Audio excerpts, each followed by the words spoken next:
can you tell us about this union? Nothing. That's an Army's FDLE. Who's wrong? Can't say anything else. So it's kind of like No, at least didn't give you information. But Bob would call everybody there and go, this is the investigative FDLE, and I'll go further comment. So why do we all think over here? See that part, but But the one thing that was really I was good trying to about get him, in for what the he would do shot. if someone got arrested, he would have a really, like, Make sure there's nothing legal underneath size them, print of the person's head. He goes, and we're looking for this guy. And he just with a picture on it, like the water code. Sweet. He doesn't know. Can't do that anymore. It's from court to court, so you can't do it.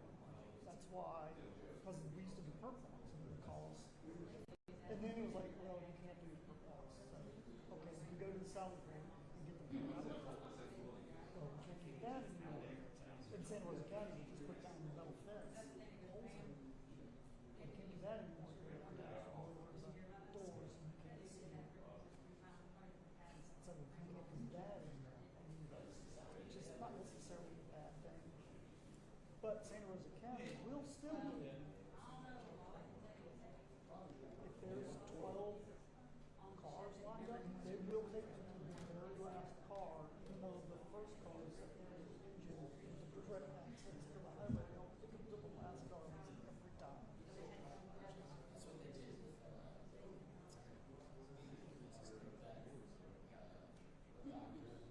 there was a mall that was coming yesterday, and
to get started. Thank you. Told you not to move, but you did it anyways.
He has all one something about when he lives. I told him that about his face.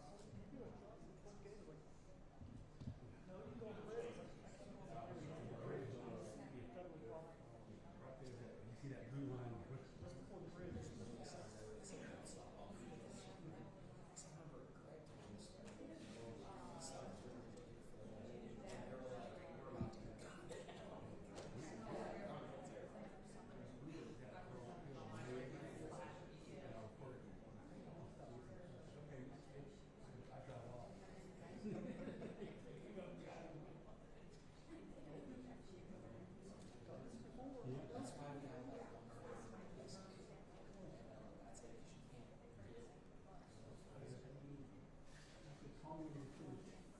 Because when I did that one, I was actually across the street and they came to me. It's like, wait, you know,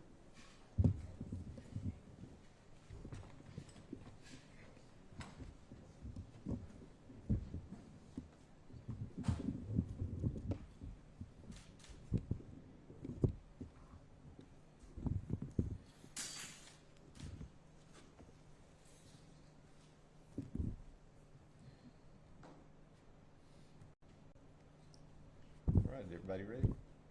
Okay.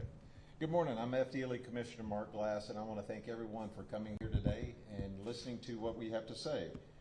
I also want to extend my gratitude to our outstanding local, state, and federal partners whose dedication and expertise were critical in the success of this operation. Also, I just want to take a moment.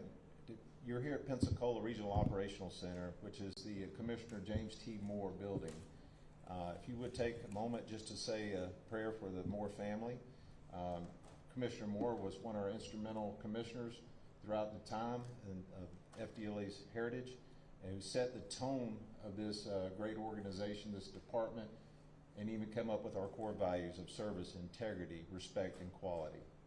So if you would just take a quick moment to remember and keep him in your prayers and their family where they're going through a tough time right now. Again, talked about service, integrity, respect, and quality is what you're seeing today. This joint mission that we have of this major drug trafficking investigation in your Pensacola area could not have been done without the partnerships that we have here. From our Honorable Ginger Bowden Madden, our state attorney for this great area. We also have Lee Adams, Colonel Lee Adams from the Department of Agriculture and Consumer Services, Law Enforcement. We have Chief Gorley from Florida Highway Patrol. And we also have the Honorable Sheriff Simmons here for the Escambia County Sheriff's Office. There is no light in between any of us. We are shoulder to shoulder on everything that we do here. Our agents, our deputies, our investigators, prosecutors, our analysts, everyone here, our administrative staff, plays a major and crucial role in doing these type of cases.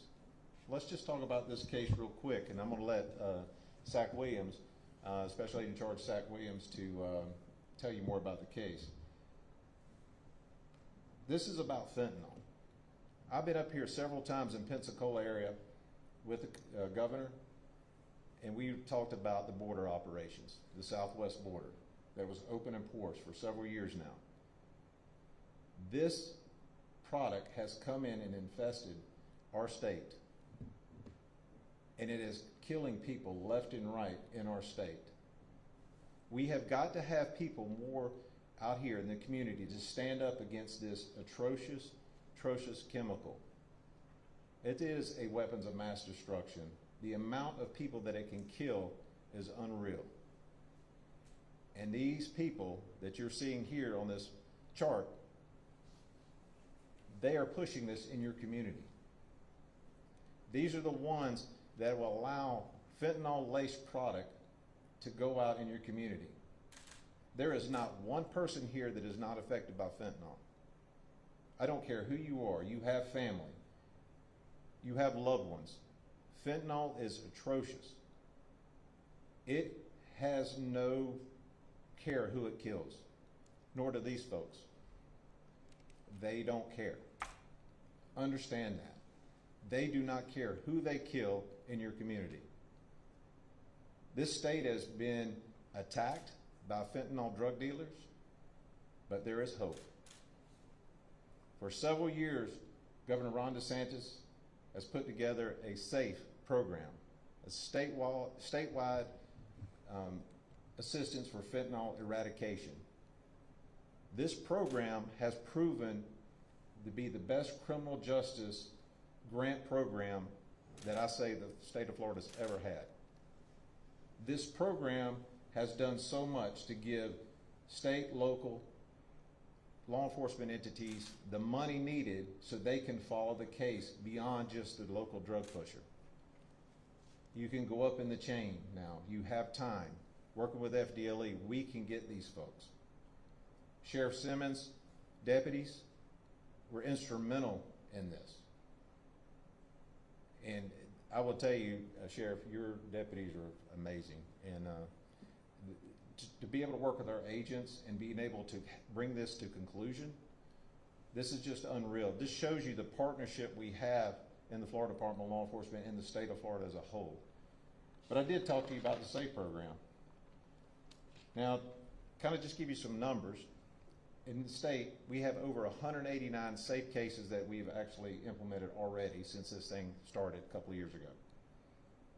That's led to over 2,400 arrests.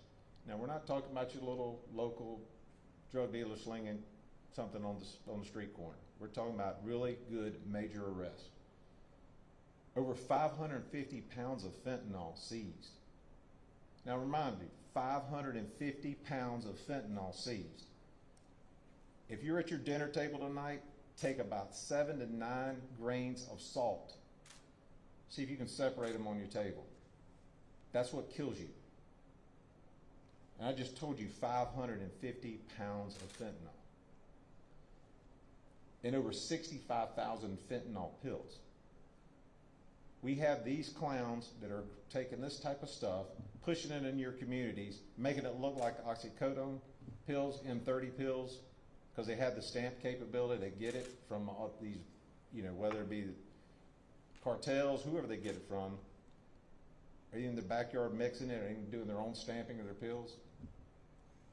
And you don't know what you get. It's not mixed properly like a pharmaceutical, but someone you know may think they're getting a prescription style pill, and they take it. One gets a good hit, and the other one dies. You don't know. In the state of Florida, we had a young child on the carpet where people that had fentanyl was on the carpet. That child, that baby, died. This can be done in anywhere. It can be done, it doesn't matter. Residual fentanyl laying around could kill you. Not one agency can do this by themselves. We are going to go after drug dealers. We're going to go after the cartel. We're going to go after anybody that pushed this toxin in our great state. And I will tell you, the men and women behind me and the men and women in this room that do this on a daily basis is where they need your support. Just because you are using drugs don't mean that you cannot get help. There's plenty of resources. Go look on The Facts, Your Future from the First Lady. She put that out there to help family members find ways to help combat this. With you got people lacing type of drugs, whether it be marijuana all the way into rainbow fentanyl, stuff that they're targeting our children at, this is not going to be tolerated. And when you change analogs for these types of drugs, and you got people on methamphetamines, and you're changing analogs to stay from getting having an illegal substance on your system, in your system, to sell. Think of what it's doing to mental health over a period of years. As a community, we're going to pay dearly, which we already are, for people who have abused drugs. And those dealers and drug pushers who are changing analogs in it that we know probably are causing some of the mental health issues that are going on in our state. And let's think about how it affects you clinically for your health. How you're going to spend that in long term when you have dire effects of your health when you get in your 40s and 50s, if you make it to your 40s and 50s.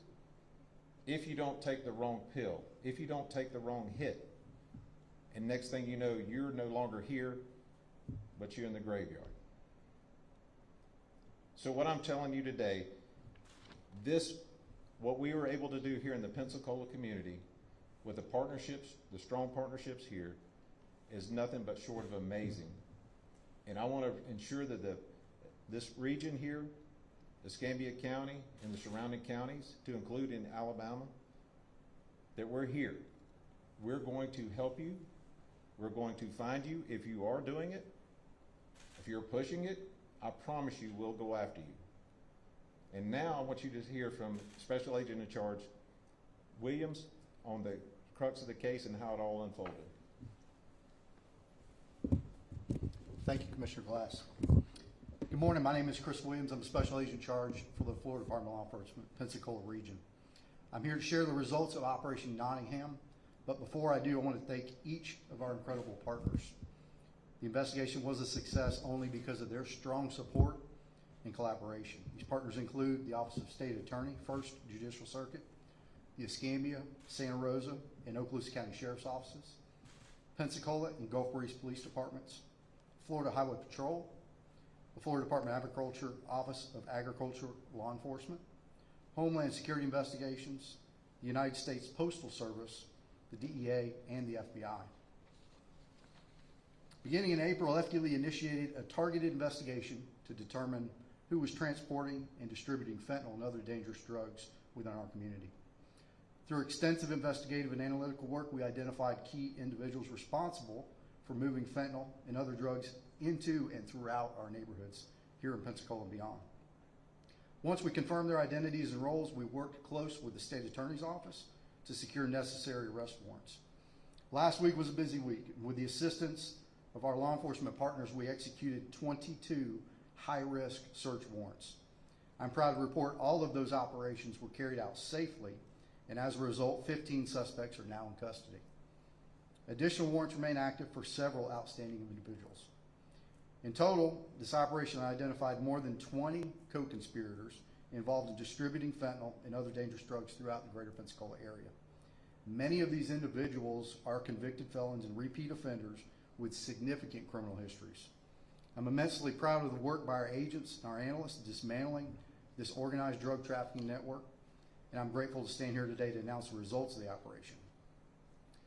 As a result of last week's efforts, we seized over 14 pounds of fentanyl, 4 pounds of xylazine, 58 pounds of methamphetamine, 35 pounds of marijuana, 2 pounds of cocaine, 30 firearms, 4 of which were stolen, over $60,000 in 5 vehicles. Thanks to the coordinated and tireless work of our special agents, crime intelligence analysts, partner law enforcement investigators, and our Assistant State Attorney's Office, our State Attorney's Office, their assistants and their investigators, these drugs are no longer circulating our streets, and the individuals responsible for bringing them into our community are no longer able to harm the people of Escambia County. We're thankful to the SAFE program for providing resources to combat the deadly spread of fentanyl in our state. I would say this case couldn't have been done without the SAFE program. That and partnerships. FDLE's partnerships with local, state, and federal agencies, along with the grants from the SAFE program, were crucial to the success of Operation Nottingham. And I'll conclude with this. Fentanyl is poison, and now 14 pounds of it are off the street. And let this be a message to those who are out there wanting to bring poison into our community or any community in Florida. Both you and your poison are not welcome here in the state. I'd like to introduce Sheriff of Escambia County, Chip Simmons. Thank you, Chris. I think that the common thread here is that fentanyl will kill an individual. I've been in law enforcement for 41 years, and fentanyl is the most dangerous drug I've ever encountered. More dangerous, more deadly than heroin, methamphetamines, crack cocaine in the 80s. It is the most deadly. So it's high on our priority list. We talked about partnerships, Commissioner Class. We appreciate it so much. We can't do it alone. But let me make sure that we're clear on something. This was not luck. This is not happenstance. This is something by design. You look at 22 search warrants. Each one of those required a lot of painstaking work. Each one required probable cause, and then that led to another search warrant, another search warrant, all with the goal of catching the guys that are poisoning our community. And there's the list of all the people right here. These are the bad guys in this operation. These are the guys that are poisoning our community. It doesn't come by accident. I will tell you, there are people in this room right here that did the real work. While I was at home watching television, watching a football game, college pro, whatever I was watching, the people that are working these cases, and I'm not going to point to them right now because I don't want to make them feel all weird, but I'm telling you, these are the ones we should say thank you to. And these are the ones we do say thank you to. The ones over here, the ones over there, the ones that had that sole focus of getting this in collaboration, right? Because we got 3, 4, 5 different agencies here, and what we know that we work better when we work together.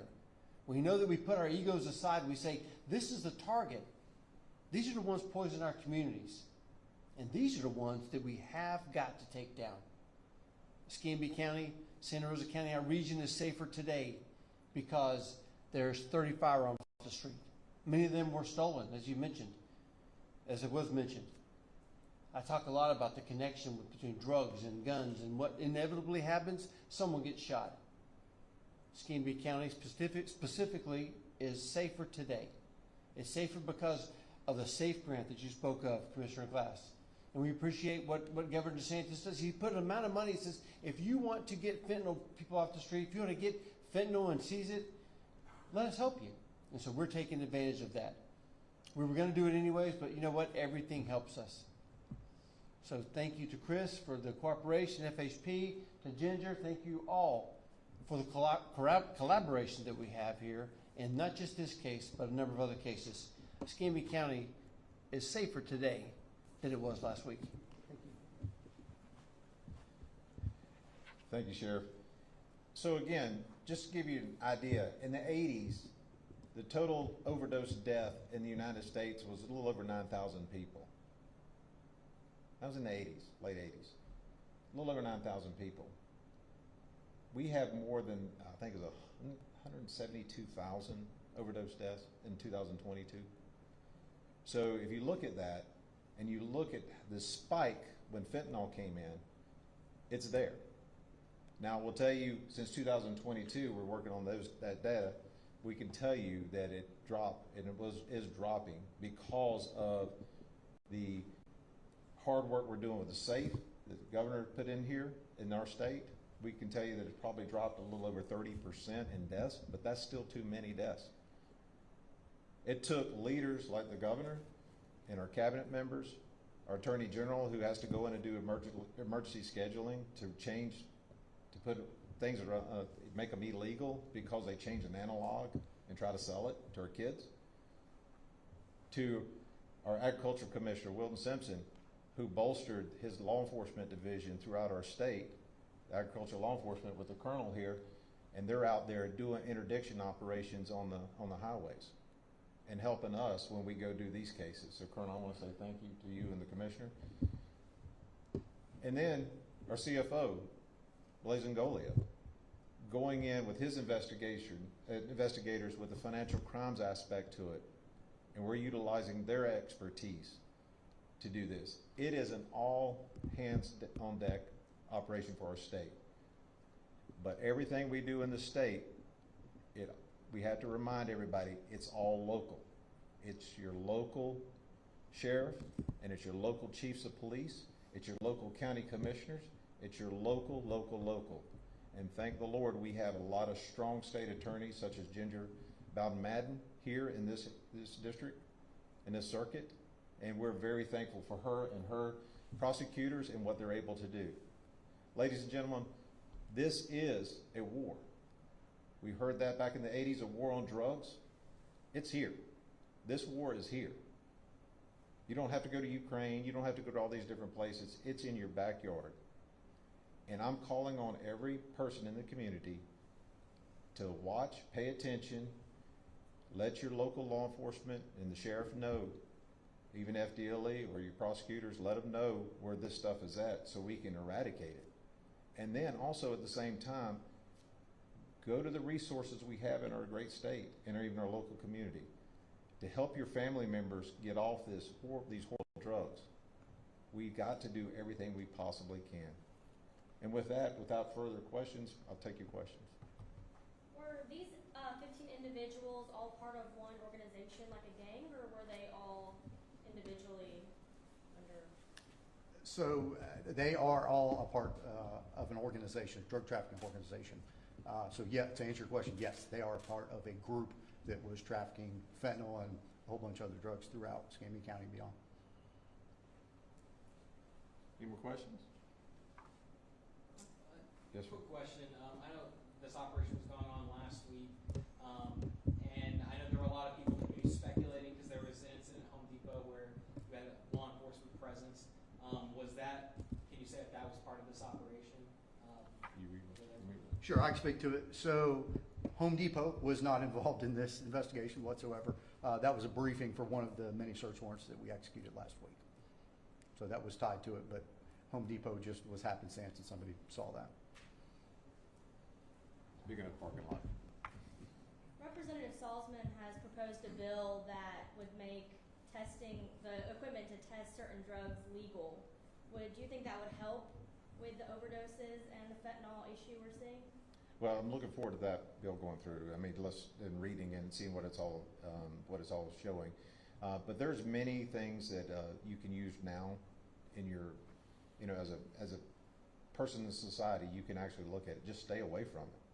That's the biggest thing. I mean, I may think I may have some medical marijuana that I didn't get from a dispensary, that a true medical marijuana dispensary due to a medical card. Somebody gave it to you that said that came from that. Do you really know that? Do you really know that? No, you don't know that. There's been people die with with having the fentanyl laced on top of the marijuana.